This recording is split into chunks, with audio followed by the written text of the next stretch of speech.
குட்டி மட்டும் மேட்ச்ல போக கூடாது. ஆடு மட்டும் தான் போகணும். சரிங்க. குட்டி வீட்டுல தான் இருக்கும். குட்டி வீட்டுல தான் இருக்கும்.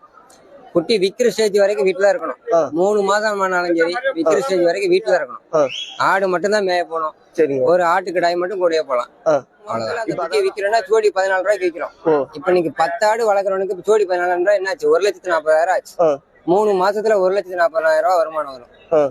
அதாவது 10 ஆடு வளர்த்தாலே 10 ஆடு வளர்த்தா 1,40,000 ரூபாய் வரும். 3 மாசத்துல. 3 மாசம். என்னென்ன சொல்றீங்க? ஜோடி 14 ரூபாய்க்கு வித்துறீங்கல்ல. இப்ப 10 ஜோடினா என்னாச்சு? அதானே எல்லா குட்டியும் காப்பாத்திடுமா ஆடு? 2 குட்டி காப்பாத்துறலாம். அந்த 3 மாசத்துல விற்பனை பண்ணிடணும். அந்த 3ஆம் மாசம் குட்டியை விற்பனை பண்ணிடலாம்.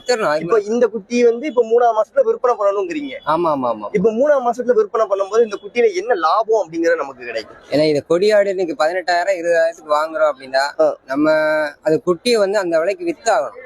அதுக்குதான் அதோட மார்க்கெட் லெவலே அதுதான். சரி. ஒரு 3 மாசம் குட்டி ஜோடி 13,000 14,000 செய்யணும்.